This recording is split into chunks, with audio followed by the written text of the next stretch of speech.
How are you? I'm doing very well. How are you? Good, man. Good. If it's okay, if y'all could just talk for another hour. My wife and I sat on our front porch last night out in the woods outside of Nashville, and her PhD's in education, mine is in education, and we both looked at each other and said, "This whole thing is in ashes, and I want my kids out of it. And I don't know what to do." And we Brother. sat on our front porch last night and had that conversation for a while. So I would like to just kick back and listen to y'all solve this so that I can take it back to my house, man. What a Oh, mess. oh, brother, I'm telling you. So we about I guess it was about a year ago, had Mr. Ken Coleman joined us for the Young Men's program, right? So he came on the show and we were chatting about all this and after we got done, he's talking about this. He was asking me about the schools that I've built and then what Tim Kennedy and I are doing and building out campus wise, here and talking about the No Safe Spaces movie and all this. So we ended up getting on the phone for about 3 hours and just going through everything going on the school side. And truth be told, I'm supposed to be headed out your way at some point here so we can all talk Well, education. get out of here, man. That'd be awesome. Be awesome. I'm looking forward to doing it. Yeah. But I'm also looking forward to chatting with you today, man. How Well, are you? I'm grateful for you. Good, man. I'm grateful Yeah, for you. this is an honor, man. It really is. And I want to dive into all the good stuff. We want to dive into the book, but first and foremost, just truly want to thank you for who you are and how you show up in the world and how you continue to lead and your willingness to come and spend an hour with these guys, man. I don't take it lightly at all, and I know these guys don't either. So we will definitely honor the time. You bet. And hey, you can take these questions and throw them out the window. Whatever serves you and your gang the best. Let's do it, man. Man, I think we'll hit some of that and we'll just see what kind of questions they have and we'll just kind of do a mix, man, all of the above. Before we do, so I got a text message. I was getting a text message from a gentleman named Chris Williamson, who I don't know if you know him or you follow him, but he was very cordial. I'm like, all right, man, hey, let me get back to you on this. I'm getting on with John Deloney right now. And he says, tell John hi. So whether he's just saying it because he's a nice guy or because you know him, Chris Williamson says to tell you hi. So I wanted to make Well, sure. I appreciate that. I think he looks at my upper body and he wishes his looked kind of like mine, and That so was where I think that's where it's from. it's where the conversation was going, man. It That's was right. really weird. I was asking him about something completely different, and he started talking about you and how good. So it was strange. So I'm actually glad we cut the conversation. Man, look, everybody, you were actually requested by a number of guys here. They're like, hey, man, what about Mr. John Deloney? I'm like, that's a great idea, man. Let's absolutely reach out. And Awesome. so Thank these you. guys know who you are. This also goes out to a podcast. It goes out to quite a few human beings, and some may not, but I'll put all the bio. We'll do all that kind of stuff. Who's John Deloney in your words? Let's start there, and then we'll tackle the book and what we're doing here. Dude, I'm a lucky guy married to an incredible, brilliant, beautiful wife with two healthy kids and a 13-year-old and a 7-year-old. And I'm the son of a homicide detective turned minister and a stay-at-home mom turned. She graduated with her PhD at 63 and just taught her last semester at Oxford in her 70s. And so I was in my DNA is two important lessons. One, when something's on fire, you go in. When everyone's running out, you go in. And the second one is there's no such thing as too old. There's no such thing as you can't. There's no such thing as there's no path. Then you go out there and make your own. And I just have had two parents who blaze that trail for me. And so I spent the last 20 years working in higher ed as a professor and a dean of students and also working with police departments. And then all of a sudden, as my 13-year-old says, Dad, you're kind of a dork now. You're just a YouTuber. So now I work in this crazy ecosystem and we'll figure out what's next. That's awesome, man. So tell me, so what does that look like now? Something's on fire, you go in. What does that look like to you right now? What's on fire? What are you going into? I think it's just a commitment to continue to sit with hurting people and whatever that looks like. And it's also a commitment to telling the truth in a world that's just gone sideways. And so I had a counseling professor. I'd reached a point in my higher ed career was like, dude, I'm out. I went and got a second degree. I want to be a counselor and just hide out in a small town and do therapy.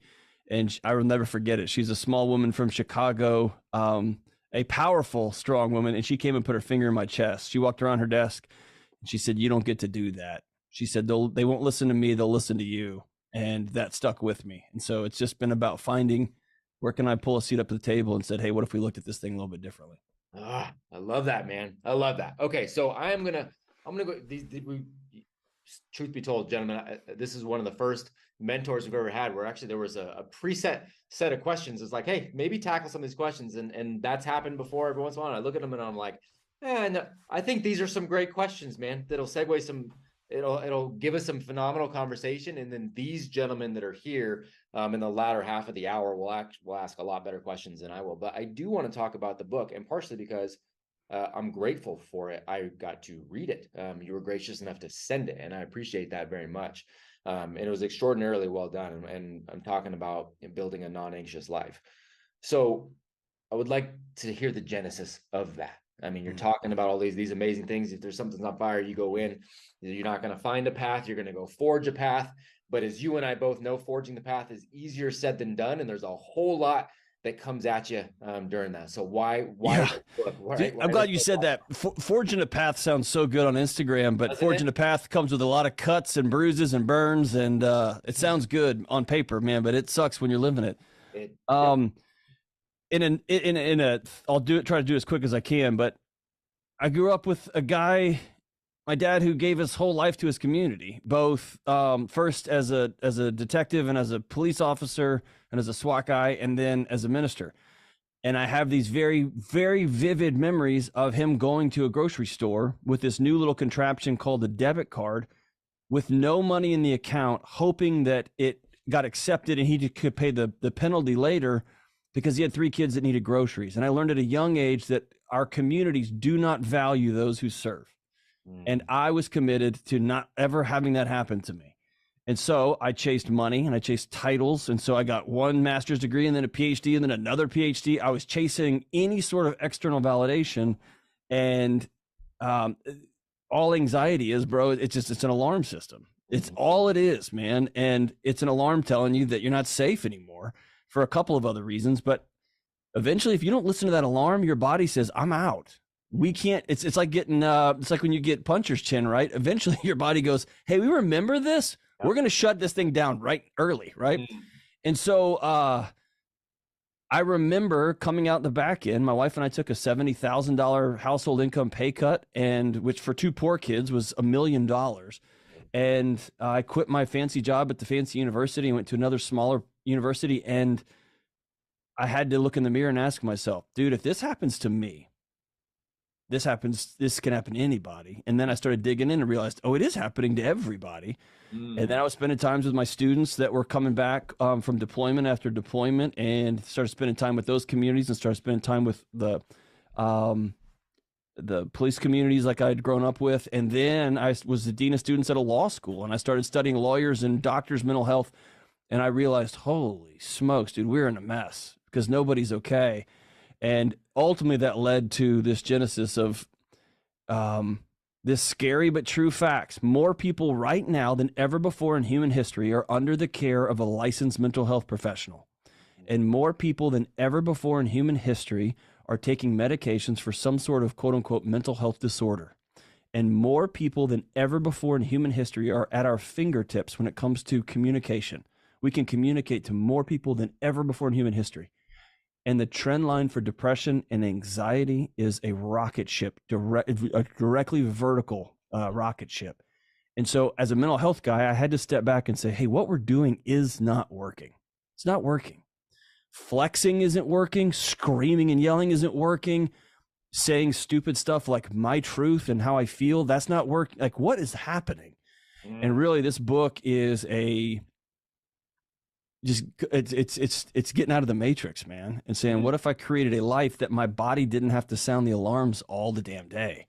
And so I'm going to build a life not that's immune to heartache and loss and death. That's life.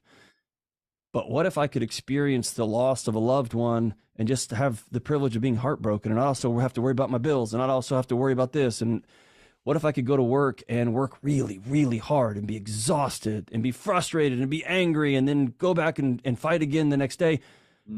But then I crash at night because my body's not trying to keep me up all night because it's scared about something. So this book is a roadmap to build a non-anxious life so that those anxiety alarms don't ring off the hook all day long.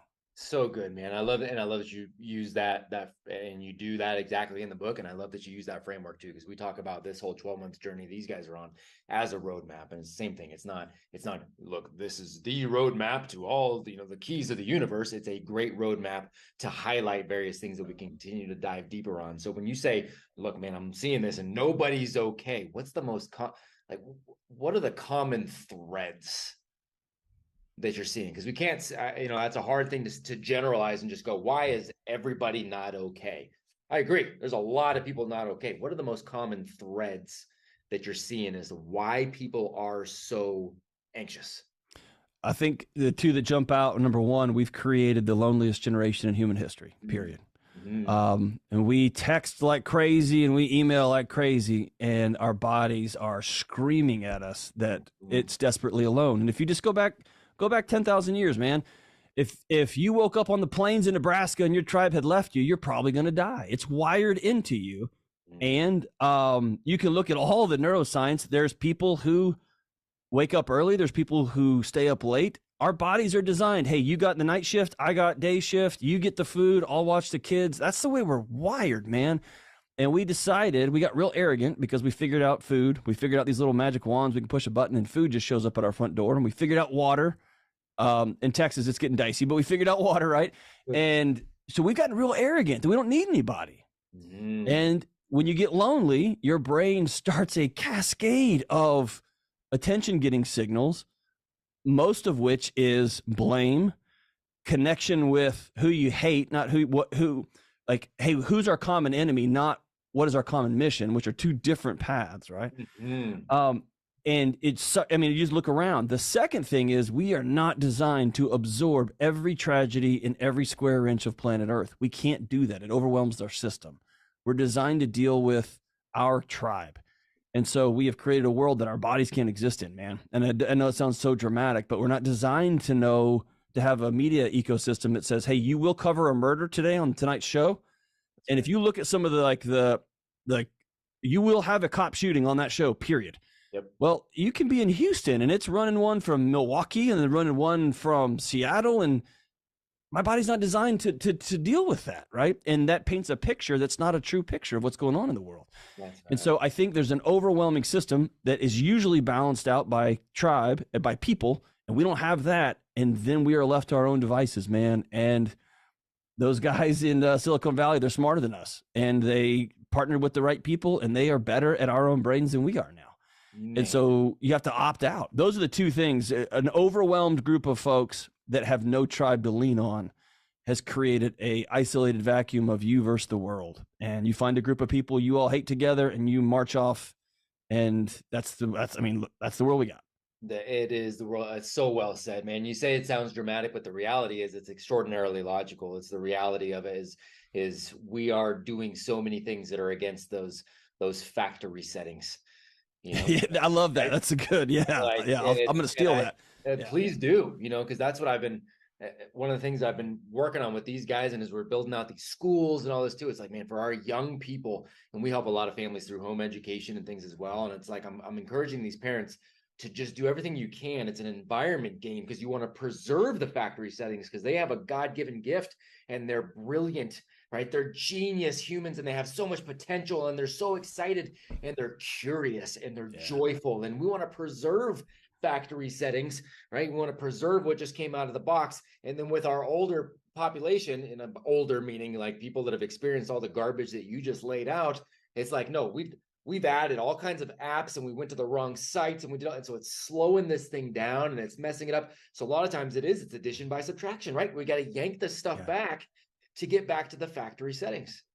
And I think, and maybe I'm naive, man, I don't think we got here on purpose. I think that we, like, man, the idea of riding in a new tundra versus riding a horse across the United States, that's awesome. And then you're gonna tell me you can just put leather seats in it as like it's gonna have air conditioning. That's awesome. I'm all about air conditioning. And I grew up, I was born and raised, I spent 40 years in Texas, man. I love me some air conditioning, right? But all of a sudden, when you start solving for comfort, then you pathologize discomfort.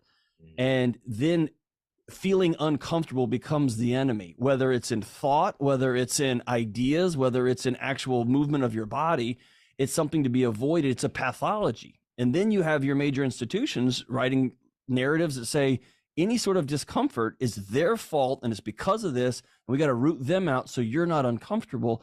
And we all know nobody goes to the gym and pulls all the plates off the bar so that it's comfortable to lift. That's not the point. Nobody gets any stronger if you do that. And so not only have we not preserved the factory settings, we're using a glass phone as a hammer. We're using the wrong tool for the wrong job. And we're asking our bodies to do things that are against its best interest in a number of ways. And then we're surprised people are melting underneath us. Yes, sir. Oh, extraordinarily well said.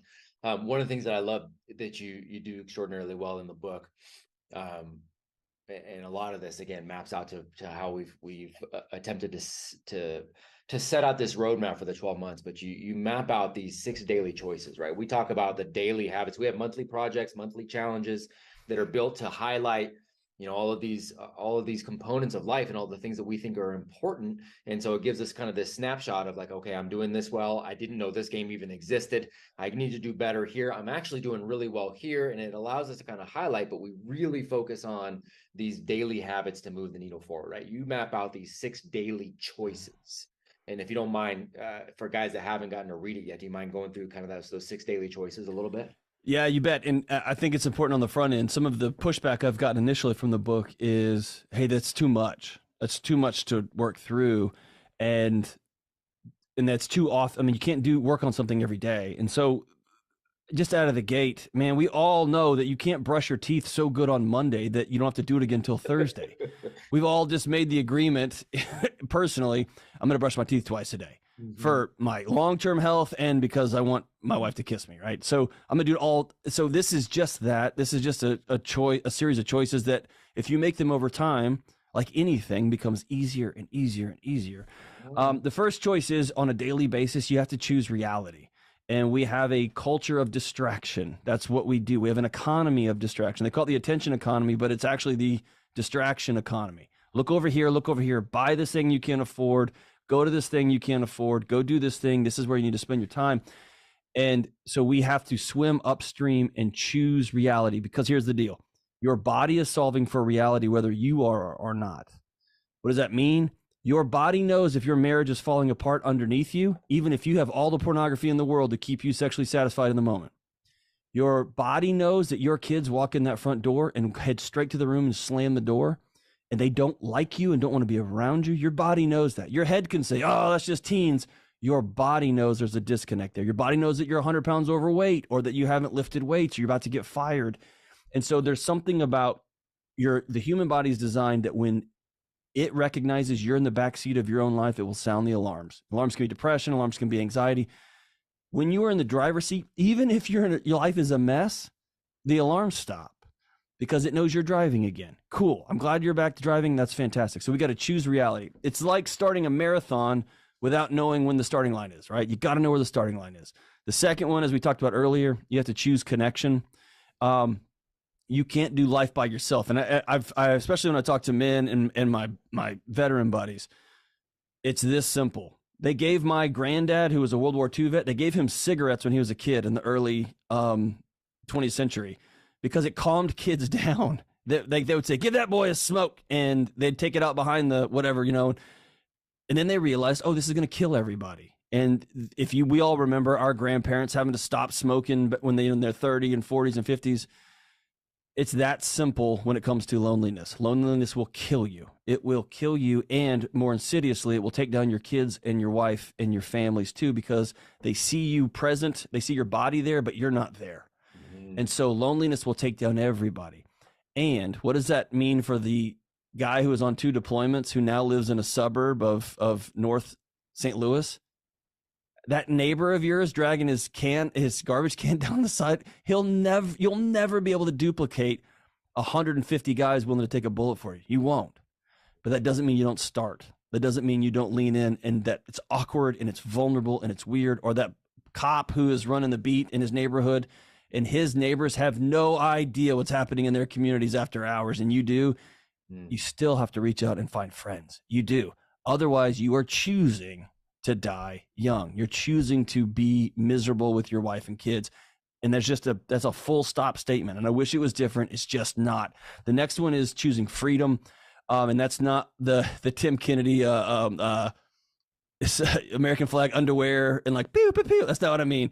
Yeah. I say choose freedom. We have debt was used as a tool for slavery. It was a way to capture people and entrap them. And when we were about to lose people that were economic tools, we created debt entrapments. And now that's the way we live our life. And so if your body knows while you are sleeping that you owe a mortgage and you owe 2 car payments and you're paying on your furniture and you're paying on your TV on your wall, it knows that if you say one wrong thing at work or you like the wrong Facebook post in this current era that we're in and you get fired from your job, you lose your home, you lose your food, you lose your transportation, you lose it all. And so you can think with your frontal lobe, I got a great deal. The APR financing is low. Your brain knows if you owe somebody money, Toyota Motor Company's telling you what to do tomorrow. Your mortgage company's telling you what to do tomorrow, not you. And when you lack autonomy, your body will sound the anxiety alarms. Your body would be failing you if it let you sleep all night, knowing that your house could get taken away at any moment, that the bank could call your note.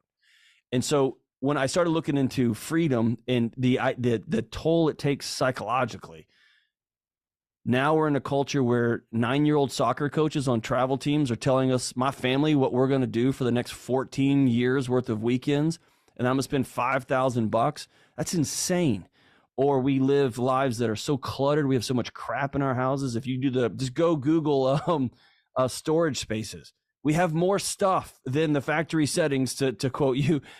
We're built for scarcity. We have more crap everywhere that we have to buy extra storage spaces. And then you get into how many mother-in-laws are still telling you what you're going to do for Thanksgiving. It doesn't matter if your family's exhausted. It doesn't matter if y'all can't afford it. You will get in a plane or a car. You will come to my house for this. And so choosing freedom is looking around who owns you, who runs your life, and begin working. Sometimes when it comes to paying off debt, it takes 2 years, it takes 5 years. I have a coworker, her and her husband ended up with $400,000 in student loans. They went to grad school and they lived on an air mattress for 7 years, but they did it, right? And so begin a process of who owns me? Where am I not free? And begin to solve for freedom. The next one is you got to choose mindfulness, and that's the annoying. I know it sounds like an old man with a white beard on a cloud, but I just want to distill it down to 2 words. That's you. I was talking about you. I noticed. Mindfulness is 2 words: awareness and curiosity. If I could get a group of men across this country to begin being curious instead of instantly being judgmental and rageful, I think we change America instantly. What does that look like in real time? When that idiot in the little square Kia cuts you off listening to like the house music, and he cuts you off, and it's always in a freaking Kia. Instead of immediately spinning up a story, that dude is just doing drugs and he's trying to kill anybody. He's probably texting, he's not paying attention. I can do that. And my body will dump cortisol and adrenaline into my system, and it will light up my fight or flight, and I'm ready to go. And that dude has no idea that I'm mad. Or when he cuts me off, I can instantly be curious and go, whew, wonder why he's doing that. And then you can quietly whisper a prayer. I hope to God he gets to the hospital before his wife dies. I get to choose which one of those stories I spin up. And one of those kills me, and one of those helps me live longer and become more empathetic and a better father and a better neighbor, right? Curious. You walk in your front door and you and your wife just had a huge fight last night about wet towels on the floor, and you walk in your front door and you go in your bathroom, there's a wet towel on the floor. You can get insta pissed. She's just trying to set me up. Or you can curiously ask, what in the hell happened in her day that was so bad that there's a wet towel on the floor? It must have been tough. I'm going to pick that towel up and I'm going to go grab the dishes out of the sink. I can pick either one of those 2 choices, right? And so that's mindfulness. It's that gap between, I really want to grab a drink. I really want to go to a porn, like look at porn. I really want to text that woman back that I work with who's super attractive. It's that gap between, I just have this feeling, and what's the next right thing to do?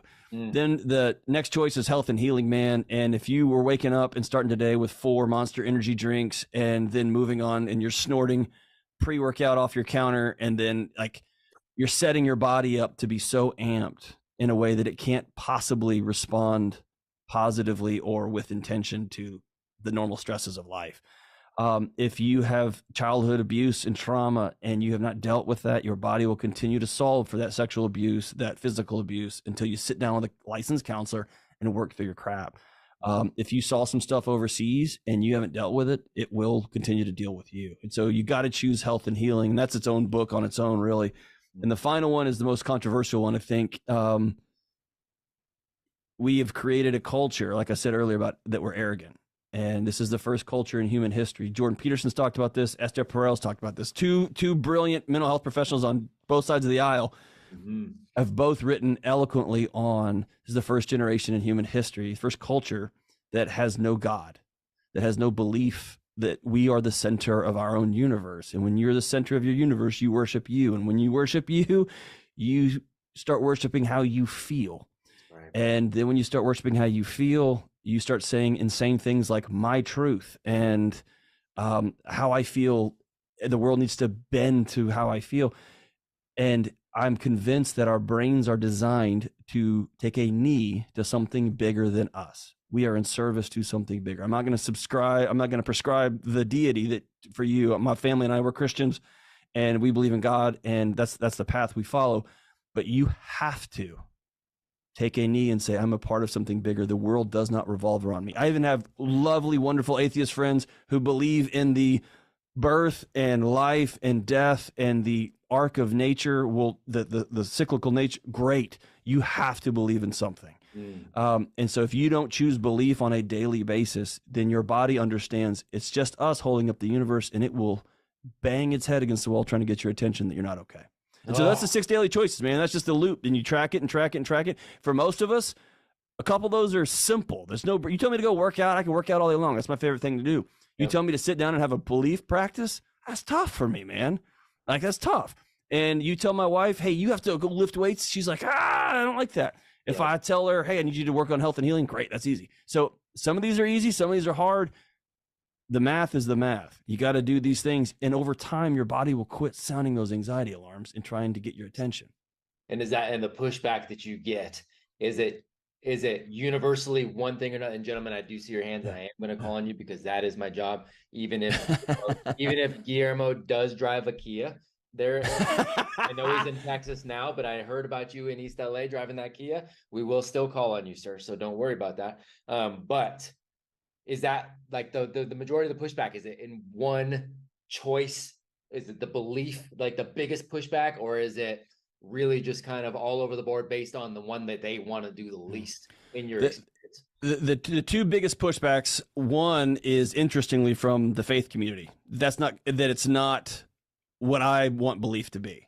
And like, why don't you just say that they need to believe in this? And I said, because I can't just swipe my arm and say this 2 billion group of people who are in this faith tradition are going to be anxious, right? That's not honest. That's not what the data says. And that's not reality. Yep. And so it's actually the insiders that are the most frustrating. In fact, I sent that chapter to one of my friends who is a savant, brilliant. I wish my brain worked like his, was as smart as his. He's a legal scholar and an atheist. And he wrote back and he said, I buy it. I'm in.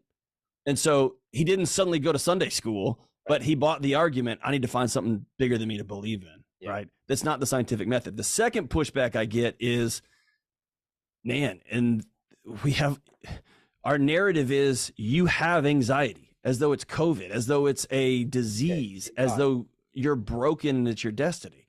And so the bigger pushback is, hey, you can't just not have anxiety. Yes, you damn well can, right? You absolutely can. And medicine might be a part of it. It might. But man, I really want people to look at the lives they're living. And of course they're anxious. Your body would be failing you if you weren't anxious, given the lives we live right now. So those are the two bigger pushbacks I get.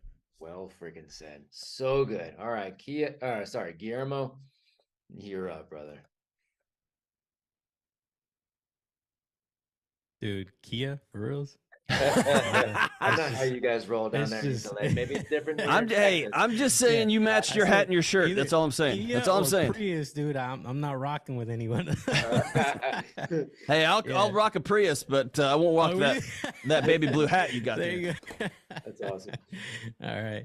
Well, thank you so much for joining us today. I like my brain's going crazy right now with all of this Yeah. because I want to go through different questions and throw a lot of different things at you. But what I wanted to ask is regarding anxiety that's self-induced from an unfulfilled desire, right? Because we have anxiety that comes from troubles and obstacles and problems and issues that we have in our life. But let's say everything is kind of status quo, right? And things are good. We got most of the things dialed in our life. Not everything's perfect, but we have these big goals and aspirations, right? I was watching I don't know if you guys, Kurt Angle, right? The Kurt Angle documentary, and how obsessed he was at winning the Olympic gold medal, and he wanted to do everything possible. Like he went through. It was a really good documentary, showcase, how somebody will just do anything to achieve their goals, right?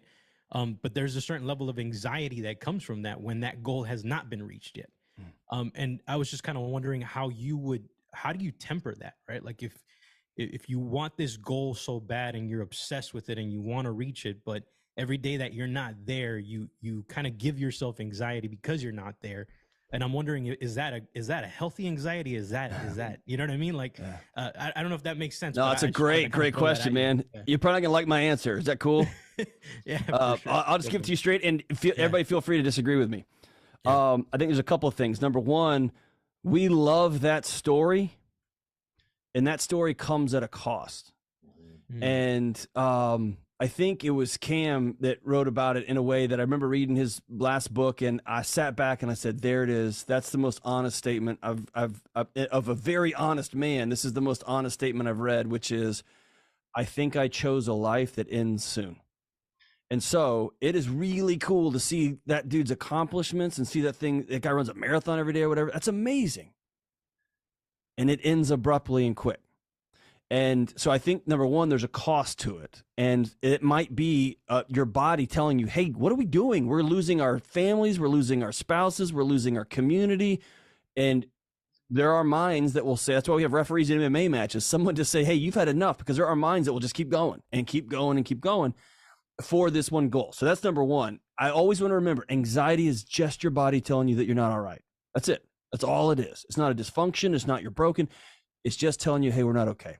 The second thing I think goes beneath this goal, this obsession with when I get there, wherever the hell there is, that then everything's going to be okay. And that's one of the greatest lies of our time. My friend here in Asheville is a pastor. His name's Ian Simpkins. He says, if busyness is your drug, rest will feel like stress. And so if you are so single-minded, I will be best, I will be champion, I will be champion, I'll be champion. Number one, count the cost. And most of us think count the cost like time in the gym. That's a lot of hard squats. No. That is no wife, or that is kids that do not like you. Like, it's a big commitment to say count the cost. The second thing, and let's undramatize it a little bit. That's missed baseball games. That's missed little league games and school plays. That many in their 80s and 90s say, dude, that was the good stuff. That was the rich stuff. So you're counting the cost. You're going to miss that stuff. And you have to be very careful about some sort of external thing you believing that's going to fill up that gap inside of you. It's not. And so I travel the country speaking to businesses and sitting behind closed doors with business owners. And one of the chief complaints I get about what I talk about is, oh, so we're supposed to just all quit. We're not supposed to be ambitious. And I say, no. I got 2 little kids, man, and the world's a mess. I need you to be as wildly ambitious as possible. I also need you to know your dad's still not going to call you and tell you he's proud of you. That call's not coming. That you're going to get $1 million in your bank account and you're going to exhale. And then your wife's going to say, will you take the trash out? That's still going to happen. And so if we can get a group, a generation of leaders to go home and start being wildly ambitious while also holding true, this isn't going to heal me. This isn't going to make me sleep deeper at night. This is what is right for my community and my family or my personal mission. Then your body knows you're driving, right? And the anxiety alarms begin to slow down because you're doing something in service of a mission. You're not doing something to grab a brass ring so you can turn and go, look, Dad, look, I made it, right? So those are the 2 things I wrestle with. But that line, if busyness is your drug, man, we live in a crazy culture. We'll put you in jail for doing drugs. We'll put you in jail for drinking too much. We will fire you for having multiple affairs. But man, if you work 120 hours a week, we're going to give you more money and we're going to high five you. It's the same pathology, man. Just played out different. Yes, sir. I appreciate that, sir. Great question, man. Great question. Thank you. Yeah, it is a really good question, and I love the explanation too. And I see the spectrum too, because I was going where you were, G, on a little bit of it. Like, I think of my own father and go, okay, he used, hey, I'm going to be home with you guys because I'm not going to let work, dictate. He said all the right things, but it was really a fear of actually being ambitious. He was afraid that he was going to go ahead and be successful over here. And it's not like we enjoyed having him home anyways. He was a jerk. And he saw it. So it was like, that was an excuse. There you go. Say the right things and still not do the right things too. So I love the way that you. But just exactly like $1 million isn't going to solve it. Right. Just sitting on your couch and staring at your kids, that's not going to solve it either. Not going to solve it either. That's right. Right. That's still an external thing you're trying to use to fill up your inside. It's not how that works, man. Bingo. So good. Mr. Moore. Hey, can you guys hear me? Yes, sir. Yeah, we got you. My phone just overheated, so I can't see you. But, John, just thank you, first of all, because I've had to reflect on my exposure to you over the past 18 months. Went to the Entree Leadership Summit last May and bought your book then. Read through it shortly after, and then struggled with wanting to drive myself off the side of the road on the way home from work in November of last year. And a lot of what I read from your book, it's going to have to be a yearly read for me, because I think it is something that encourages me that it's this right here. It's, the myth of normal. All of us are dealing with these similar things, and we are not alone, even when we feel like we are. On that note, so just gratitude there, first of all. Oh, I'm grateful, man. Thank you. I'm glad you're still here. Yeah. On that note, that perspective and, even just living in my own head makes me concerned when I see others falling into traps that I might perceive as becoming lonely. And my wife has had her whole perspective of female friendships challenged via a lot of just broken ones over the years and everything. She has her sister is with us almost every weekend. She's an absolute joy to be around. Her best friend, really, really good there. But she tends to really just enjoy being with myself, our 1.5-year-old, and her sister, and tends to get really tense when it comes to engaging socially with other friends, whether it's a female friend, couple friends, different things like that. So I want to figure out how best to support her, but also not to push her into friendships that she doesn't want, and to kind of balance some of those things. So in your research and your thoughts around this, how can I best do that? I think the first thing is not looking at your wife as though she's an engine to repair or fix. Because she's not a machine. She's your ride or die until y'all both step out, right? So the way the suckiest part of trauma, the suckiest part of getting hurt in relationship is your body puts a GPS pin in that particular thing and said, let's don't do that again because that got us hurt last time. And if your dad abuses you or your mom abuses you, it puts a GPS pin in a loving, caring, warm relationship and says, don't do that again. And it shows back up when you get married, right? Or if you had some great friends in your high school years, or you're a veteran, or you're in your 20s, you have some great friends, and suddenly that goes sour, boom, GPS pin. Don't do that again. Don't hang out, go get drinks with people. Don't be open because you get burned with that stuff. And what's awful about it is it tags oxygen, right? It tags the most important thing in our lives, which is relationships, as poison, and we end up suffocating. And so, number one, I would say her body is trying to take care of her the best way it knows how. And she has to look at the data, which says, I'm uncomfortable around other people. So my battle is not to find ways to not be around people, because if I do that, I'm going to die. My battle is, how do I lean in and begin to become more comfortable around other people? What boundaries do I need to set so that I can slowly step into that? The hard part for you as a husband who loves her is that's her adventure, not yours. And so the best gift you can give her is a couple of things. Number one, you model it. I'm going out with my buddies. I love you so much. I'm going to go have some guy time, and we're going to go, I don't know, hopefully it's not golfing, anything other than golfing, but we're going to go do some things, right? Thank you. Whatever that looks like. We're going to go ride in G's Kia. We're going to all get blue hats and blue shirts and ride around in G's Kia, whatever that is. We're like, I'm going to go do things. And I'm just telling you this because I'm the reverse. I got burned a lot. I have some history with some relationships. And so it was easier for me just to stay at home. And my wife finally said, hey, I'm going to branch out.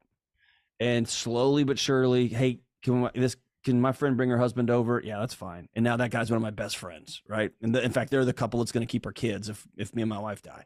So it's you modeling inside your own house and doing the things that you need to do to stay well, while also not trying to repair her unless she asks for it. And I think that's the best the best path forward for you right now. And by the way, Thank you so much, sir. You have a 1.5-year-old. No rules apply to y'all. You're in survival, right? You're not under fire and someone's like, hey man, what protein bar should I have? We're in not die phase. And that's where you are with a 1.5-year-old, man. When you all come up from air, when your kid turns 2, now we can start talking about friends, our sex life getting back on track, about, where do we want to go to church? You can start getting your life back a little bit. But right now you are in the corner and you just got to turtle up until the round's over, man. Yep. Yeah, where was that a year ago? But no, thank you so much, man. You got it. That's awesome. And gentlemen, so we got 2 more that are up here. I think those are probably going to be our last 2, most likely, because we want to make sure we honor Mr. Deloney's time, and we want to make sure that we're able to tell everybody where to go to. So I just want to give a heads up on that. And I know if you're anything like me, you love him even more because, hey, quit going golfing. All right, great. So we just now got that. Mike T, you're up, sir. No reason to golf. Oh. Just relieves so much pressure because I have an 11-month-old and they try and burn my house down every night. Right. You're in it, dude. I feel good, man. First question, it could be super quick. Who's your guitar hero? Because you're living out my rock star dream right now. Okay, I'm going to say something that my 19-year-old self would punch me in the mouth for. Is that cool? Yes, sir. I have to just say this all the way across. I've seen Van Halen, Clapton. I saw Dimebag 50 times. I've seen Metallica a bunch. I've seen them all. I've seen all of them. And the guitarist that I walked away from and thought, holy smokes, that dude's special. I hate to say it, it's John Mayer. It's John Mayer, dude. Oh. I watched that dude. I thought he was a pop icon guy, like singing songs to girls.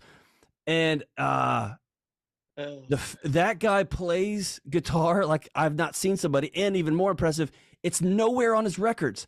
And so I thought, what a flex. You're one of the best guitarists of my generation. And you're so much of a stud you didn't even put on your record. That's gangster. That's like Tim wearing extra large shirts and not showing off his muscles because he doesn't have to. It was so rad, man. It was so good. I just appreciate that he wears clothes on social media. That's very true. So I got to say, like, I've seen them all. Dimebag, obviously one of my favorites of all time. But man, dude, that John Mayer's, he was special. He was special. Slash is pretty good too. Slash was good too. Well, the fact that you mentioned Diamond Papa Het, I'm good with it, man. But yeah. So my is in all of your experience with law enforcement, I did 13 years in law enforcement, and I really want to get back and serve that community in more of a coaching and mentoring role. Awesome. And I want to get to them before they need you.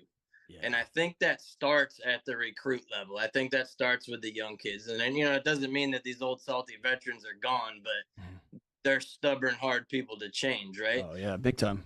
Things, just kind of bullet points maybe that I could start looking at implementing with these young officers that are in that 0 to 5 year range before it gets to them. Because I dealt with that anxiety, that stress, led me to the hospital thinking I was dying and all that, and like nothing wrong with me. That's right. I would love to help these kids and these guys that are serving so they can continue to serve.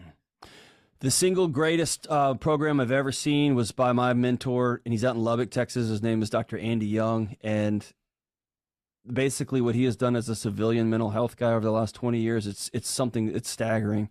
But the 2 words I keep coming back to are show up. And for 10 years, he showed up, and he kept showing up, and he would just pull up. He got a police radio and would pull up outside, And he continued just to show up until finally somebody said, hey, you're a mental health guy. Will you help us with this one?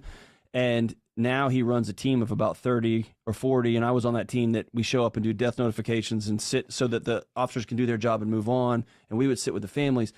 But what became very important was those recruits, their captain or their chief would look and say, this guy's safe, and nothing you tell him ends up in a report anywhere in our office. And that became the magic sauce, was which we trust him. He's one of us. And if you tell me, I got to put it in a report, and you might end up behind a desk for 6 months. If you tell him, it won't. And that he's one of us, plus he's trustworthy. Those were the two big ones. So I think this idea of showing up and showing up and showing up, if you can show up, or you are able to get in with the chief and say, hey, I coach police officers for a living. I'll help you with your retention, but I need 5 minutes during first week, dude, that would be incredible. And having their blessing, we trust him, he's one of us, and you being able to say, I'll go to jail with what y'all tell me at my table, but you gotta have somebody to talk to. That's become the magic sauce right there. Man, that is so helpful. Because every I mean, you know this, every cop says nobody knows what we're going through. That's what every officer says. That nobody knows us. Nobody knows us. Nobody knows us. And so that magic line, he's one of us. And then the second thing is, if you tell your supervisor, hey, I'm having weird dreams, they'll pull you off. You know that, I know that, everybody knows that. And so the incentive is to say nothing. And so that's the alternative route, man. But those would be my two things. I think Dr. Young on your show would be awesome too. He's a brilliant man. Awesome. Thank you so much. Great question, brother. Thank you. Thanks for loving those young guys, man. That's awesome. Yeah, big time. That's really good. And I don't want to turn it back to the John Mayer thing, but I do have to, it happened today, and I don't believe in coincidences. So I'm taking my 12-year-old to one of her jobs today.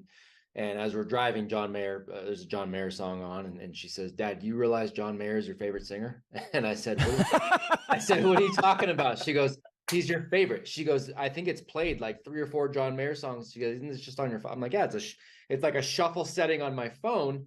She's like, okay, when we get to work, before I get out, I want you to take a look. So she's like, how many songs do you have on your phone? I'm like, 620 something. She's like, cool. Go through and count how many of those are John Mayer. And I went through and counted. There was like 27 of them are John. She's like, do you have any other person or band that's on your phone as much as John Mayer? And I'm like, I guess I don't. I did not realize that.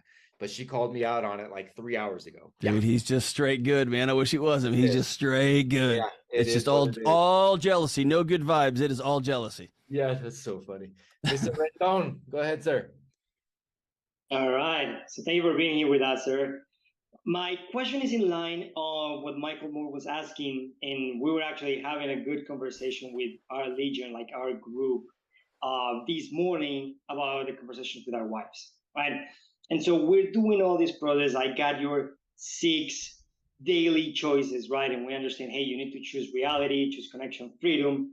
But when we're trying to engage in those conversations with our wives, some of us are just having roadblocks to get there, right?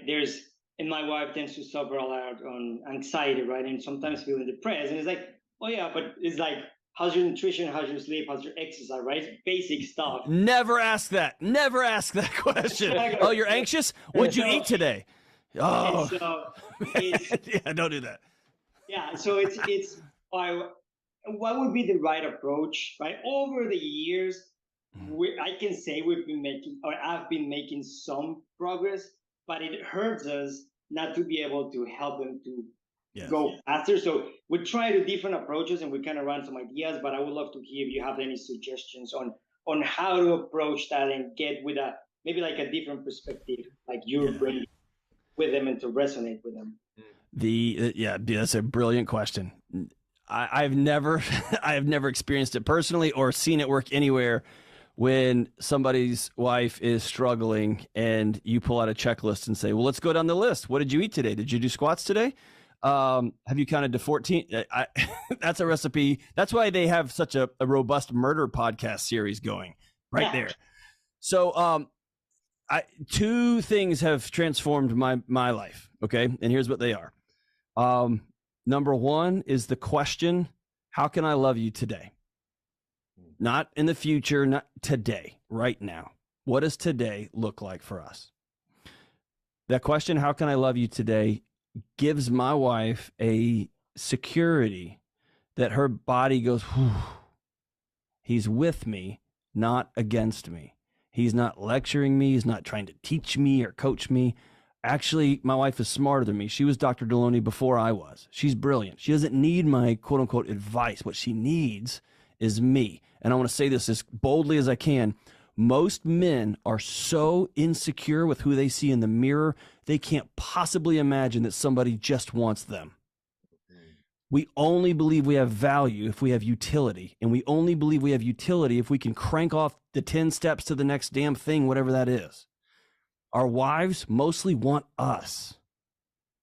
And we have to learn to be comfortable just sitting next to it. My wife actually said out loud the other day, I need to borrow your nervous system for a bit.